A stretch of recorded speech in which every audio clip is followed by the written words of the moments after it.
ஆமேன் ஆமேன். ஹல்லேலூயா. கர்த்தர் உங்களை ஆசீர்வதிப்பாராக. கர்த்தருடைய பரிசுத்த நாமத்திற்கு மகிமை உண்டாவதாக. கர்த்தர் இந்த 5வது மாதத்திலும் கூட அவர் நம்மோடு கூட இருந்து நம்மை அவர் நடத்துகிறபடினாலே என் தேவனை நன்றியோடு துதிக்கிறேன், ஸ்தோத்தரிக்கிறேன். அவர் நமக்காக யாவற்றையும் செய்து முடித்த கர்த்தர், நமக்காக சகலத்தையும் அவர் நடத்தி வருகிறவர்.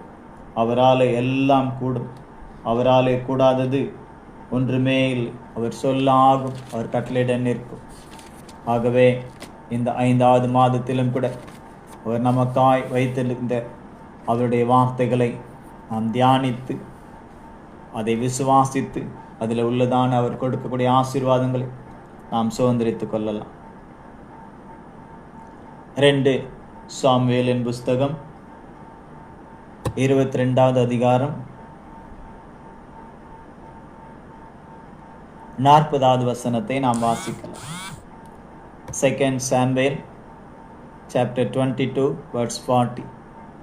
2 சாமுவேல் 22வது அதிகாரம் 40வது வசனம். யுத்தத்திற்கு நீர் என்னை பலத்தால் இடைக்கட்டி என் மேல் எழும்பினவர்களை என் கீழ் மடங்க பண்ணினீர். கர்த்தருடைய பரிசுத்த நாமத்திற்கு மகிமை உண்டாவதாக. கர்த்தருடைய பெரிதான கிருபையினாலும் இரக்கத்தினாலும் கூட இந்த 5வது மாதத்திலே நாம் பிரவேசிக்க தேவன் கிருபை செய்தபடியினால் என் தேவனை நன்றியோடு துதிக்கிறேன், ஸ்தோத்தரிக்கிறேன்.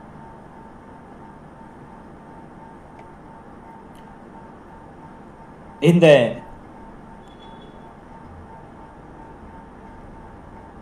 வார்த்தையை விசுவாசத்தோடும் சாட்சியோடும் ஏன் தைரியத்தோடும் இதை சொல்லி அல்லது சங்கீதமாய் பாடி எழுதி வைத்தவர் கர்த்தருடைய இருதயத்திற்கு ஏற்ற தாசனாகிய தாவீது.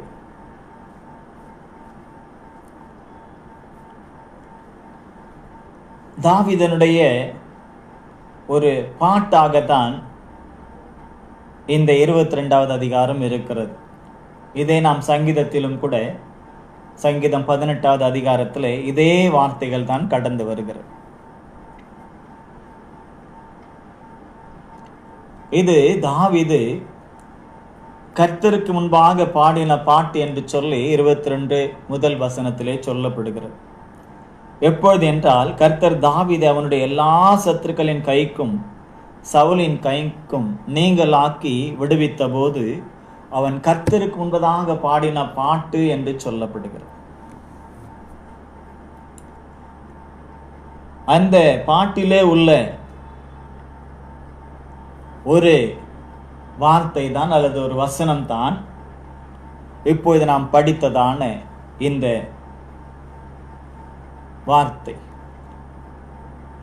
கர்த்தர் செய்ததை, அதாவது தாவீதுக்கு செய்ததை அவர் அதை நன்றி உணர்வோடு கூட சாட்சியோடு கூட அதை பாடி எழுதி வைத்திருக்கிறார். அதைத்தான் பரிசுத்த ஆவியானவர் நமக்கு உணர்த்தி கொடுக்கிறார். அந்த தாவீதுக்கு எவ்விதமாக அவரை பலத்தால் இடைக்கட்டி அவர் மேல் எழும்பினவர்களை அவர் கீழ் மடங்க பண்ணினாரோ, அதே போல நமக்கும் அவர் செய்கிற தேவன் என்பதை இந்த வார்த்தையின் மூலமாக இந்த மே மாதம் முதல் நாளிலே நமக்கு அவர் உணர்த்துகிறார். நீர் என்னை பலத்தால் இடைக்கட்டி, யுத்தத்திற்கு நீர் என்னை பலத்தால் இடைக்கட்டி என்று அவர் எழுதுகின்றார். தாவீதை கர்த்தர் பலப்படுத்தினாராம். இடை கட்டுவது என்று சொன்னால் ஒரு கச்சையை போல, இடுப்பிலே ஒரு கச்சையை போல அவர் பலத்தை, நாம் ஒரு லுங்கியையோ வேஷ்டியையோ அல்லது நாம் காலுக்கு கீழே தரிக்கக்கூடிய உடைகளை நாம் இடுப்பிலே வைத்து நாம் அதை இறுக கட்டுகிறோம். முன்பெல்லாம் நாடாக்கள் இருந்தது, அதுக்கப்புறம் கொஞ்சம் பெல்ட்டுகள் வந்தது, இப்போதும் பெல்ட்டுகள் இருக்கிறது, சில நேரத்தில் எலாஸ்டிக் இருக்கிறது. நம்முடைய இடுப்பை அது இறுக பிடித்து கொள்ளும்படியாக.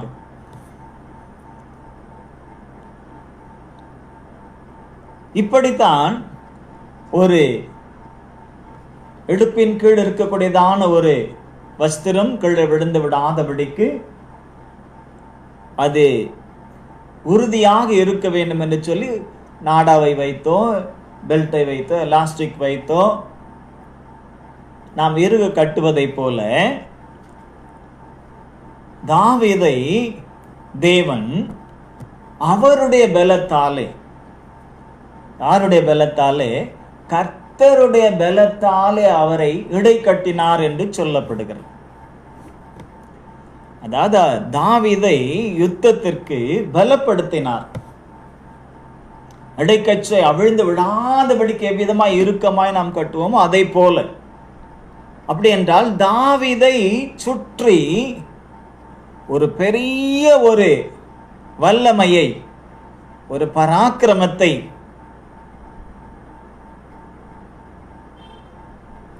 அவன் விழுந்து விடாதபடிக்கு, எந்த சூழ்நிலையிலும் அவன் விழுந்து விடாதபடிக்கு நிற்பதற்கு, சத்துருக்களுக்கு முன்பதாக அவன் வெட்கப்பட்டு போகாதபடிக்கு, எவ்விதமாய் நம் இடுப்பிலே இருக்கக்கூடிய வஸ்திரம் கீழே விழுந்தால் அது வெட்கமோ அல்லது அசிங்கமோ அல்லது நிர்வாணமோ, அது மற்றவர்கள் மத்தியிலே அது வெட்கக்கடான செயலோ, அதை போல தாவீது சத்துருக்களுக்கு முன்பதாக விழுந்து விடாதபடிக்கு தேவன் அவனை இடை கட்டினார் பலத்தால் என்று இதை சொல்வது வேறு யாருமல்ல, அதை அனுபவித்த, தன் வாழ்க்கையில் அதை அனுபவமாக்கி கொண்ட அருமையான கர்த்தருடைய தாசன் தாவீது தான் அதை எழுதி வைத்திருக்கிறார்.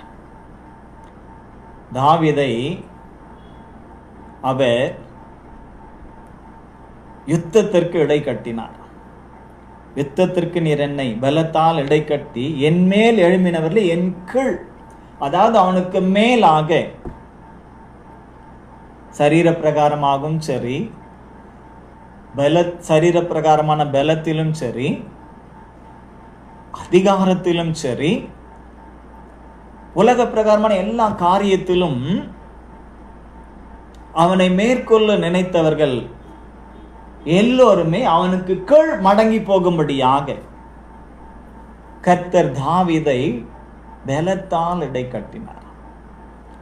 தாவீதனுடைய வாழ்க்கையை நாம் கொஞ்சம் தியானித்து பார்த்தால் எந்த அளவுக்கு தேவன் அவரை பலத்தால் இடை கட்டினார் என்பதை நாம் விளங்கிக் கொள்ள முடியும்.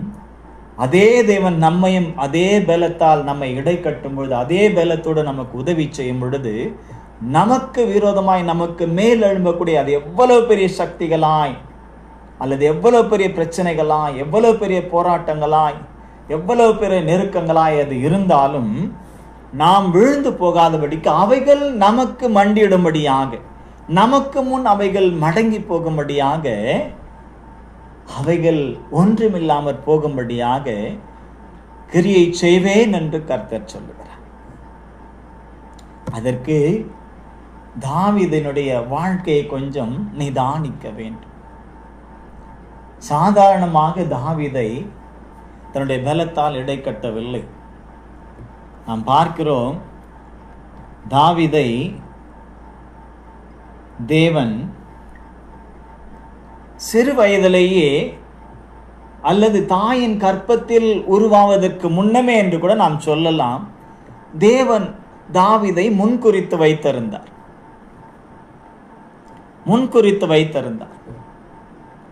அப்படி அவர் முன்குறித்து வைத்ததினால்தான் தாவீதனுடைய ஒவ்வொரு காரியத்திலும் தாவீதுக்கு அவர் ஜெயத்தை கொடுத்து கொண்டே வந்தார்.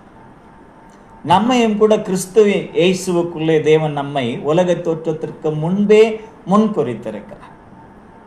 தாயின் வயிற்றில் இருக்கும்போது மாத்திரமல்ல, உலக தோற்றத்திற்கு முன்பே குமாரனாகிய கிறிஸ்துவுக்குள்ளே நம்மளை அவர் தெரிந்து கொண்டார், முன்குறித்திருக்கிறார் என்று நாம் பார்க்கிறோம்.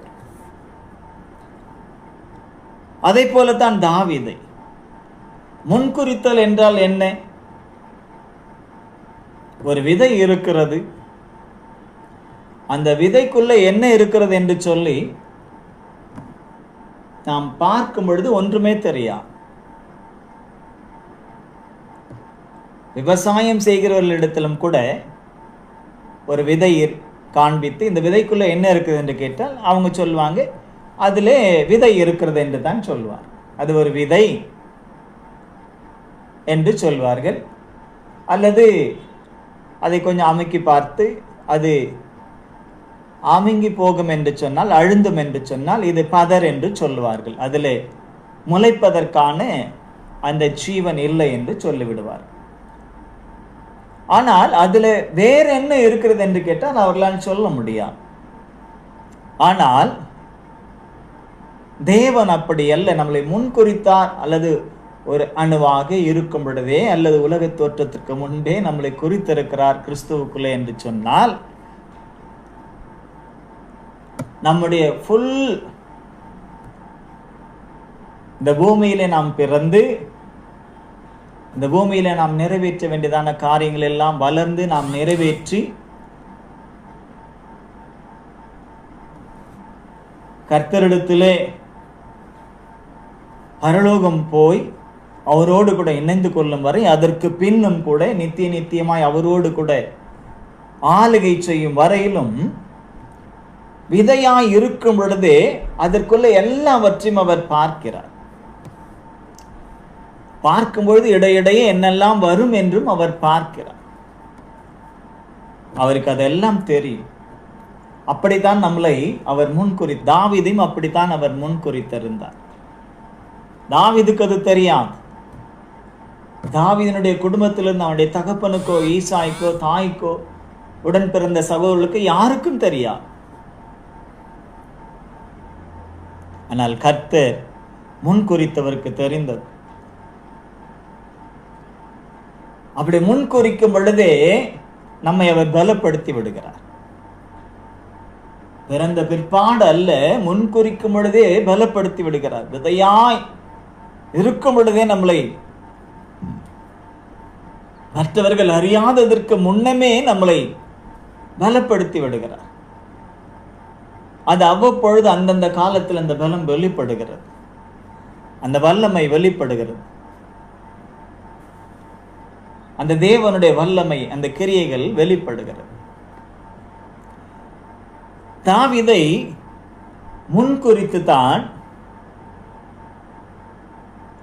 ராஜாவாகும்படி, இஸ்ரவேலிலே ராஜாவாகும்படி முன்குறித்து தான் சாமுவேல் தீர்க்கதரிசிக்கு அதை சொல்லாமலேயே கையில கொம்பை மாத்திரம் நிறைத்து கொண்டு, நீ போ, ஈசாயின் குமாரில் ஒருவனை நான் தெரிந்து கொண்டேன் என்று அவர் சொல்லுகிறார். ஏற்கனவே முன்குறிச்சிட்டாரு. ஈசாயினுடைய பிள்ளைகளிலே யார் என்பதை தேவன் முன்குறிச்சிட்டார். ஆனால் தீர்க்கதரிசியாக சாமுவேலுக்கு ஒன்றும் அதை சொல்லல. அங்க போய் நான் ஒருவனை தெரிந்து கொண்டேன் என்று சொல்லார். முன்குறித்தவர் தெரிந்தும் கொள்ளுகிறார். நான் ஒருவனை தெரிந்து கொண்டேன் என்று சொன்னவனை அங்க போயிட்டு பார்க்கிறார் சாமுவேல். எல்லாம் மிலிட்ரி மேனா இருக்காங்க, மூத்தவன் எல்லாம். இவனான்னு கேட்கிறாரு. இவன் தான் முதல் மூத்தவனை பார்த்த உடனே தைல கொம்பு எடுத்துடுறார் சாமுவேல். தலையில ஊத்தி ராஜாவை அபிஷேகம் பண்ணலான்னு நான் கர்த்தர் தடுக்கிறார். நீ பார்க்குற மாதிரி நான் பார்க்கலப்பா, நான் முன்குறிச்ச ஆள் இது இல்லை, இவன் இல்லை.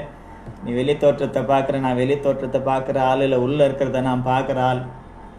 விதைக்குள்ள வெளியே இருக்கிறத பார்க்குற ஆள் இல்லை, உள்ளுக்குள்ள என்ன இருக்குதுன்றதை பார்க்குற ஆள் நான் தேவன்.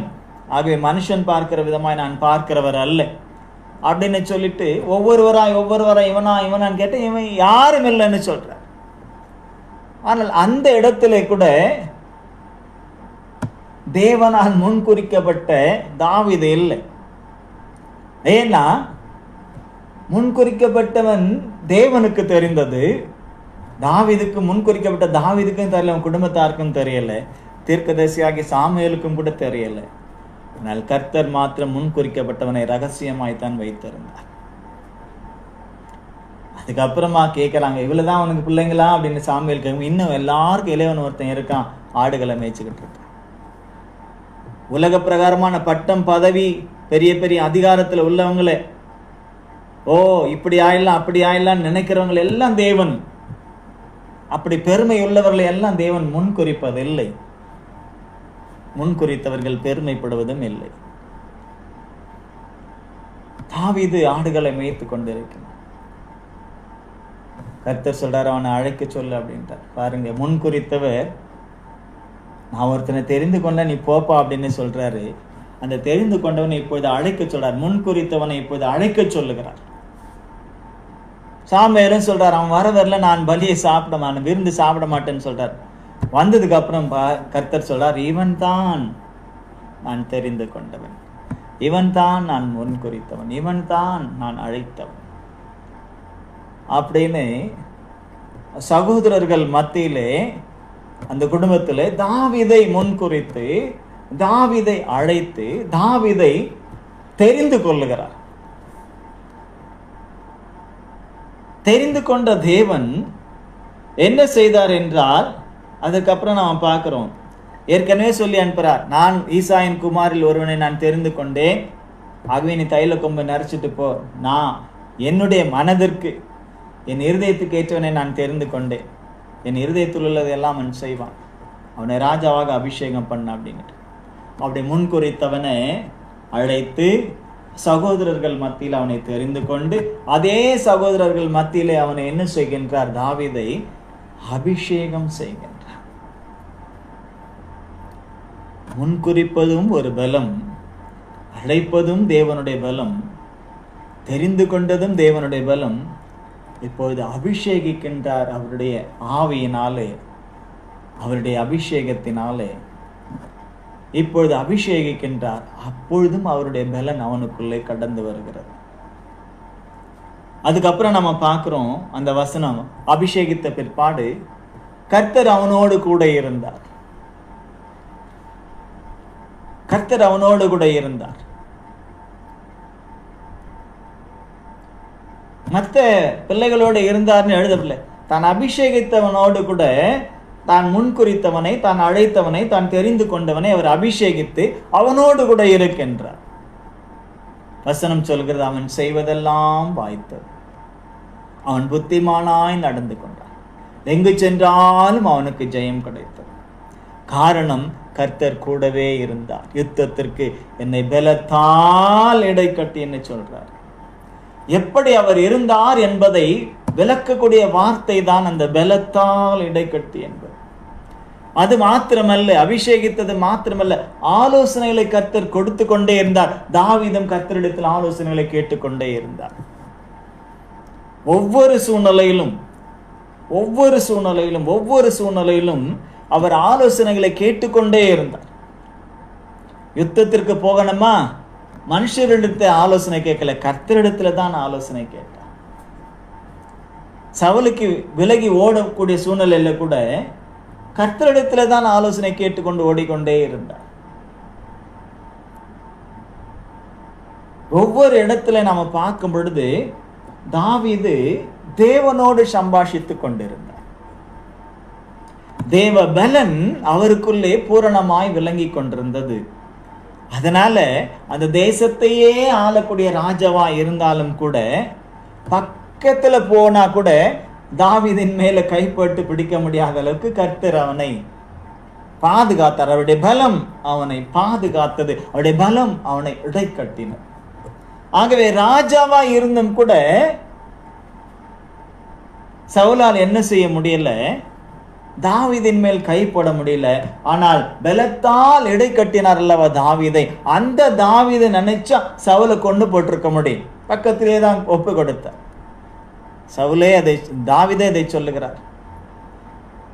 தேவன் இப்போ ஒப்பு கொடுத்தார். ஆனாலும் கர்த்தரால் அபிஷேகம் பண்ணப்பட்டவர் மேல் என் கரத்தை நான் நீட்ட மாட்டேன் என்று சொல்.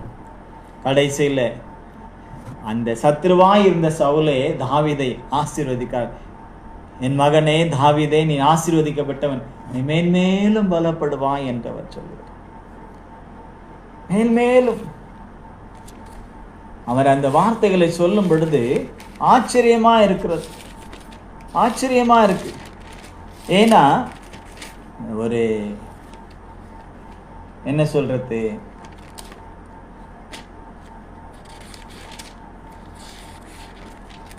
நல்லவரிடத்திலே ஆசீர்வாதத்தை பெற்றுக்கொள்ளலாம், நல்லவரிடத்திலே ஆசீர்வாதத்தை பெற்றுக்கொள்ளலாம்.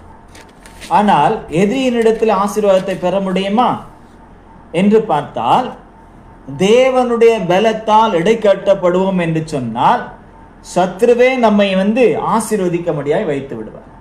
நீங்க 1 சாமுவேல் 26-25 வாசித்து பார்த்தால், அங்க சவுல் தாவீதை நோக்கி சொல்லும் பொழுது சொல்லக்கூடிய வார்த்தை, என் குமாரனாகிய தாவீதே, நீ ஆசீர்வதிக்கப்பட்டவன், நீ பெரிய காரியங்களை செய்வாய், மேன்மேலும் பலப்படுவாய் என்றான்.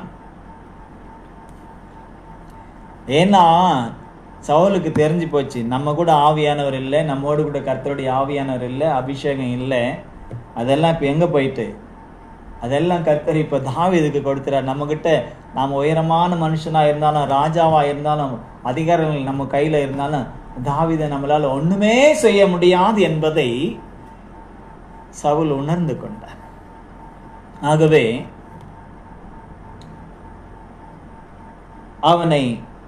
அவன் கூடவே இருந்து அவனுக்கு ஆலோசனை தந்து அந்த காலம் நிறைவேற அவன் ராஜரீகத்தை பெற்றுக்கொள்ளக்கூடிய, எதற்காக அபிஷேகித்தாரோ, எதற்காக முன்குறித்தாரோ, எதற்காக அழைத்தாரோ, எதற்காக தெரிந்து கொண்டாரோ, எதற்காகவே கூடவே இருந்து இப்போது ஆலோசனை கொடுத்து நடத்தி கொண்டிருக்கிறாரோ, அது நிறைவேறும் வரையிலும் கர்த்தர் அவனுக்கு எனக்கு ஆலோசனை தந்த கர்த்தரை துதிப்பேன் என்றவர் சொல்வதை போல,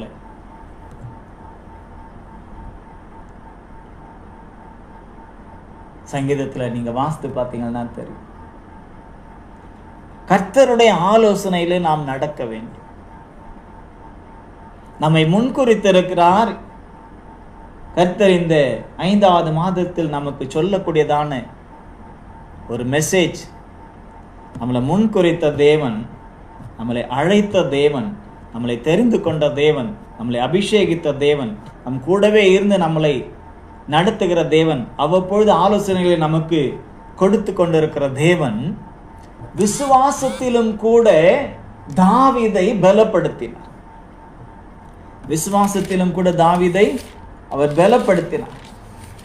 ஏன்னா அந்த அளவுக்கு கர்த்தர் எந்த அளவுக்கு கூட இருந்தால் அந்த அளவுக்கு சத்துருக்கள் விரோதமாக எழும்பி, தாவீதுக்கு விரோதமாக எழும்பி பல காரியங்களை செய்தார்கள். ஒரு தேசத்தின் ராஜாவே எழும்பி ஒரு தனி மனிதனுக்கு விரோதமாய் கிரியை செய்யும் பொழுது யார் என்ன செய்ய முடியும்? ஆனால் அந்த தனி மனிதன் அவன் தனி மனிதனாய் இல்லை, அந்த தனி மனிதனோடு கூட கர்த்தர் இருந்தார். அந்த தனி மனிதனை ஏதோ உலக பிரகாரமாக எண்ணிவிட முடியாத அளவுக்கு முன்குறிக்கப்பட்ட, தேவனால் முன்குறிக்கப்பட்ட ஒரு மனிதனாய், தேவனால் அழைப்பை பெற்ற ஒரு மனிதனாய், தேவனால் தெரிந்து கொள்ளப்பட்ட ஒரு மனிதனாய், தேவனால் அபிஷேகிக்கப்பட்ட ஒரு மனிதனாய், அதுவும் சாதாரண அபிஷேகம் அல்ல, ராஜ்யத்தை ஆளக்கூடிய அபிஷேகத்தை பெற்ற மனுஷனாய், கூடவே இருக்கக்கூடிய, கர்த்தர் கூடவே இருந்து நடத்தக்கூடிய ஒரு மனுஷனாய், அவ்வப்போது அவனுக்கு வேண்டிய ஆலோசனைகளை கொடுத்து கொண்டிருக்கிற ஒரு மனுஷனாய் தாவீதை வைத்திருந்தார் கர்த்தர். அப்படித்தான் உங்களையும் என்னையும் கர்த்தர் வைத்திருக்கிறேன் என்றவர் சொல்லுகிறார். அப்படித்தான் நம்மையும் அவர் வைத்திருக்கிறார். ஆகவே அவருடைய அந்த முன்குறிப்பும் அழைப்பும் தெரிந்து கொள்ளுதலும் அபிஷேகமும் அவர் கூடவே இருந்து நடத்துவதும் அவரை ஆலோசனைகளையும் நாம் ஒரு நாளும் புறம்பே தள்ளி விடாமல்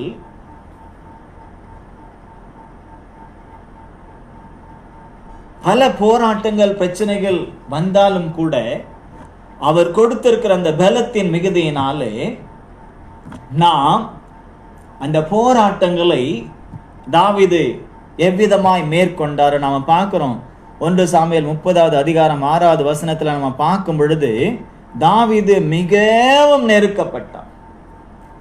மிகவும் எல்லா பக்கத்திலும் நெருக்கம் அவனுக்கு.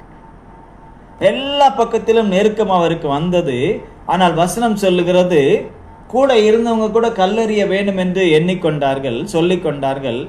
ஆனால் அப்படிப்பட்ட சூழ்நிலையிலும் கூட தாவீது தேவனாகிய கர்த்தருக்குள்ளே தன்னை திடப்படுத்தி கொண்டான். அப்படி என்றால் அவனை விசுவாசத்திலும் கூட கர்த்தர் பலப்படுத்தினார். எந்த சூழ்நிலையாயிருந்தாலும் அந்த சூழ்நிலையில இருந்து தன்னை தேவன் வெளியே கொண்டு வருவார். அந்த பலன் எனக்குள்ள இருக்கிறது, அந்த பலன் எனக்குள்ள இருக்கும் வரை ஒன்றும் என்னை மேற்கொள்ளாது என்று சொல்லிதான். அதனால்தான் நாம் பார்க்கிறோம் சங்கீதத்திலே, உம்மாலே நான் ஒரு சேனைக்குள் பாய்வேன், உம்மாலே நான் ஒரு மதிலை தாண்டுவேன். சில நேரங்களிலே என் கால் சறுக்குகிறது என்று சொல்லும்போது, கர்த்தாவே உமது கிருபை என்னை தாங்குகிறது. நான் மரண இருளின் பள்ளத்தாக்கிலே நடந்தாலும் பொல்லாப்புக்கு பயப்படேன். காரணம், தேவரீர் என்னோடு கூட இருக்கிறீர். என்னை முன்குறித்து, என்னை அழைத்து, என்னை தெரிந்து கொண்டு, என்னை அபிஷேகித்து, என் கூடவே இருந்து எனக்கு ஆலோசனைகளை தந்து விசுவாசத்தில் என்னை பலப்படுத்துகிற தேவன், நீங்க எனக்கு பலனாயிருக்கிறேன், எனக்கு பலனாயிருக்கிறேன். என் பலனாகிய கர்த்தாவே, உம்மில் நான் அன்பு கூறுவேன். என் கேடகமும் நீரே, என் துருக்கமும் நீரே, என் கோட்டையும் நீரே, என் அரணும் நீரே, என் அடைக்கலமும் நீரே. நீரே நீரே நீரே நீரே எல்லாவற்றையும் கர்த்தர்தான் என் பலன் என்று சொல்லி கோலியாத்தை எதிர்த்த பொழுதும் கூட, எதிர்க்க போன பொழுது, நீ கேடகத்தோடும் ஈட்டியோடும் வருகிறாய், பெரிய கவசங்களை எல்லாம் சுமந்து கொண்டு வருகிறாய். ஆனால் நானும் அப்படி அல்ல. என் தேவனுடைய நாமத்தின் அந்த பலத்தினால் அவர் என்னை பலத்தால் இடைக்கட்டி இருக்கிறார். அந்த பலத்தாலே அப்போ தாவீது ஒவ்வொரு சூழ்நிலையிலும், காட்டிலே இருக்கும் போதும் சரி, நாட்டிலே இருக்கும் போதும் சரி, ராஜாவான பிற்பாடும் சரி, அவன் ஒவ்வொரு சூழ்நிலையிலும் அந்த தேவ பலத்தை அவர் உணர்ந்தார். சறுக்கின சூழ்நிலை உண்டு, ஆனாலும் கிருபை அவரை தாங்கி கொண்டது. அந்த பலம் மறுபடியும் அவரை பிடித்து நிறுத்தினது. சத்ருவானன் வஞ்சிக்கும்படியாக 2 விதமான சூழ்நிலைகளை அவருக்கு உருவாக்கினான். ஆனாலும் அந்த தேவ பலன், அந்த கர்த்தர் அவருடைய இடைய பலத்தால் இடை கட்டியிருந்தார். ஆகவே எந்த சூழ்நிலையிலும் தன்னுடைய சொந்த மகனை கூட விரோதமாக எழும்பின பொழுதும் கூட, அவன் விலகி ஓடின பொழுதும் கூட, அவனை தூற்றின பொழுதும் கூட, ஏசின பொழுதும் பேசின பொழுதும் கூட, அவன் அமைதியாய் கடந்து போன பொழுது, கர்த்தர் நீதியுள்ள தேவன் அவர் கொடுத்த அந்த பலன் அவனுக்குள்ளே இருந்ததினாலே எல்லாவற்றையும் முறியடித்து கடைசி வரையிலும் எந்த நோக்கத்திற்காக முன்குறித்தாரோ, எந்த நோக்கத்திற்காக அழைத்தாரோ, எந்த நோக்கத்திற்காக தெரிந்து கொண்டாரோ, எந்த நோக்கத்திற்காக அபிஷேகித்தாரோ, எந்த நோக்கத்திற்காக கூடவே இருந்தாரோ, எந்த நோக்கத்திற்காக ஆலோசனைகளை தந்தாரோ, எந்த நோக்கத்திற்காக விசுவாசத்திலே தாவீதை பலப்படுத்தினாரோ, அந்த நோக்கம், அவருடைய சித்தம் பரிபூர்ணமாய் நிறைவேறும் வரையிலும் இன்னும் கூட வேத வல்லுநர்கள் சொல்லுகிறார்கள், வேதத்திலே முன்குறிக்கப்பட்ட அந்த ஆராய்ந்தவர்கள் அதை சொல்லுகிறார்கள், அந்த 1000 வருட அரசாட்சியிலும் கூட தாவீது ஒரு பெரிய, இயேசு கிறிஸ்துவ கூட ஒரு பெரிய ஸ்தானத்தில் இருப்பார் என்று சொல். ஏனென்றால் தாவீதை எவ்விதமாக அந்த சீயோனிலே ராஜாவாக அமர்த்தினாரோ, அதே சீயோனிலே இயேசு ராஜாவாக அமர்ந்து 1000 ஆண்டுகள் அரசாட்சி செய்யும் ஒரு அடையாளமாக தாவீதை இந்த பூமியிலே வைத்திருந்தார். இயேசு அதை மறுபடியுமாய் அதை செய்ய போகிறார். அப்பொழுது தாவீதும் கூட இருப்பார் என்று சொல்லப்படுகிறது. ஆகவே பிரியமானவர்களே, இப்படிப்பட்டதான ஒரு பெரிய நம்பிக்கையும் விசுவாசத்தையும் கொடுக்கக்கூடியதான இப்படிப்பட்ட ஒரு பெரிய ஆசீர்வாதமான ஒரு வார்த்தையை கர்த்தர் நமக்கு கொடுத்திருக்கிறார். யுத்தத்திற்கு நீர் என்னை பலத்தால் இடைக்கட்டி என் மேல் எழும்பினவர்களை என் கீழ் மடங்க பண்ணினீர். இந்த நாள் முதற்கொண்டு இந்த வார்த்தையை நீங்கள் விசுவாசித்து ஏற்றுக்கொள்ளுகிற இந்த நிமிடம் முதற்கொண்டு இந்த வார்த்தை, கர்த்தருடைய வார்த்தை அல்லது தாவீதுனுடைய வாழ்க்கையில் அவர் செய்த அந்த கிரியைகள் எனக்குள்ளும் உங்களுக்குள்ளும் அது நிறைவேறும் என்று கர்த்தர் சொல்லுகிறார். mighty power in the name of Jesus. லே ஷெமேந்தரல பசுத்தரலாதிரா லேபேதுராதிரந்தரல மனோதரலாரி ரே ஷேக்கமந்துர ஆஷித்தரலவரா லேபெந்துராதிரி கபோதரலவரா லே ஷெமேந்தரலவரா. அப்படிப்பட்ட விசேஷித்த அபிஷேகம் உங்களுக்குள்ளே இறங்கி கொண்டிருக்கிறது. தாவீதை முன்குறித்து அழைத்து தெரிந்து கொண்டு அபிஷேகித்து அவன் கூட இருந்து ஆலோசனை தந்து விசுவாசத்தில் பலப்படுத்தின தேவன் உங்களையும் அவ்விதமாகவே நடத்துவேன் என்று கர்த்தர் சொல்கிறார். ஆகவே இந்த நாள் முதற்கொண்டு உங்களுடைய வாழ்க்கையிலே ஒரு பெரிய மாற்றத்தையும் ஒரு பெரிய ஆசீர்வாதத்தை நீங்கள் காண்பீர்கள். எவ்வளவு பெரிய யுத்தங்களை சத்ருவானவன் கொண்டு வந்தாலும் உங்கள் வாழ்க்கையிலே, தனிப்பட்ட வாழ்க்கையிலே, குடும்ப வாழ்க்கையிலே, சமுதாய வாழ்க்கையிலே, சபைக்குரிய வாழ்க்கையிலே, ஆவிக்குரிய வாழ்க்கையிலே, ஊழியத்திலே எவ்வளவு பெரிதான பிரச்சனைகளை, போராட்டங்களை, நிந்தனைகளை, அவமானங்களை, பலவீனங்களை, வியாதிகளை, தடைகளை அவன் கொண்டு வந்தாலும் எல்லாம் வற்றையும் அவர் மடங்கடித்து போடுவார் நமக்கு முன்பதாக. ஏன்னு கேட்டா அவருடைய பலத்தாலே நம்மை இடை கட்டி இருக்கிறார். அல்லேலூயா. அவருடைய பலத்தால், தேவனுடைய பலத்தால், தேவனுடைய பலத்தால் நம்மளை இடை கட்டி இருக்கிறார். தேவனுடைய பலத்தால் நம்மளை இடை கட்டி இருக்கிறபடினாலே நாம் எந்த சூழ்நிலையிலும் விழுந்து போவதற்கு அவர் இடம் கொடுக்கிற தேவன் அல்ல. தாவீது விழுந்து போகக்கூடிய சூழ்நிலை வந்த பொழுதும் கூட இந்த வசனத்தின்படி நாம் பார்க்கிறோம், என் கால் சறுக்குகிறது என்று சொல்லும் போது அவருடைய கிருபை தாங்கினது என்று சொல்லி. இந்தியில் அழகா இருக்கு, சக்திசாலி அப்படின்னு சொல்லிட்டு, சக்திசாலி பனாயா அப்படின்னு இருக்கு அந்த வார்த்தை. என்ன பலத்தால் இடை கட்டினார் என்று சொல்லி நம்மளையே ஒரு புதிய பலவானாய் மாற்றுறார். அந்த கர்த்தருடைய பலன் நமக்குள்ளே இருக்கிறது. ஆகவே எதற்கும் பயப்படாமல் கர்த்தருக்கு மாத்திரம் பயந்து, கர்த்தரை மாத்திரம் நோக்கி பார்த்து, முன்குறித்து அழைத்து தெரிந்து கொண்டு அபிஷேகித்து கூடவே இருந்து ஆலோசனை தந்து விசுவாசத்தில் பலப்படுத்துகிறவருக்கு நாம் உண்மையா இருந்து அவருடைய பரிசுத்த நாமத்தை மகிமைப்படுத்தி வருகைக்கு நேராக நாம் ஆயத்தப்படுவோம். ஒரு கூட்டத்தை ஆயத்தப்படுத்துவோம். கர்த்தர் நம்முடைய வாழ்க்கையில இந்த நாள் முதற்கொண்டு, இந்த மாதம் முதற்கொண்டு பெரிய காரியங்களை செய்து நம்மளை உயர்த்தி மென்மேலும் ஆசீர்வதிக்கப்படுவாய் என்று சொன்னதை போல மென்மேலும் நம்மளை ஆசீர்வதித்து ராஜரீக ஆசீர்வாதத்தை நாம் சுதந்திரித்து தேவனுடைய நாமத்தை மகிமைப்படுத்த சாட்சியாய் நம்மளை நிறுத்துவார். கர்த்தருடைய நாமத்திற்கு மகிமை உண்டாகட்டும். கர்த்தருடைய நாமத்திற்கு நன்றி உண்டாகட்டும். கர்த்தருடைய நாமத்திற்கு சகல துதி கன மகிமையை நான் ஏறெடுக்கிறேன். நீங்களும் செலுத்துங்கள். கர்த்தருடைய நாமத்தை மகிமைப்படுத்துங்கள். பிதாவாகிய தேவனை நாம் ஸ்தோத்தரிப்போம். Praise the Lord, praise the Lord, praise the Lord. குமாரனாகிய கிறிஸ்துவை நாம் ஸ்தோத்தரிப்போம். Praise the Lord, praise the Lord. பரிசுத்த ஆவியானவரை நாம் ஸ்தோத்தரிப்போம். Praise the Lord, praise the Lord. என் ஆத்துமாவே கர்த்தரை ஸ்தோத்திரி, என் முழு உள்ளமே அவருடைய பரிசுத்த நாமத்தை ஸ்தோத்திரி. என் ஆத்துமாவே கர்த்தரை ஸ்தோத்திரி. கர்த்தர் செய்த சகல உபகாரங்களை மறவாது. நம்முடைய கர்த்தராகிய இயேசு கிறிஸ்துவினுடைய கிருபை, பிதாவாகிய தேவனுடைய அன்பு, பரிசுத்த ஆவியாருடைய அன்யோன்ய ஐக்கியம் நாம் அனைவரோடும் எல்லா பரிசுத்தவான்களோடும் நம்முடைய வருகை மட்டும் தங்கி தரிப்பதாக. ஆமேன், ஆமேன். ஹல்லேலூயா. கர்த்தர் உங்களை ஆசீர்வதிப்பாராக. God bless you. Praise the Lord, praise the Lord, praise the Lord.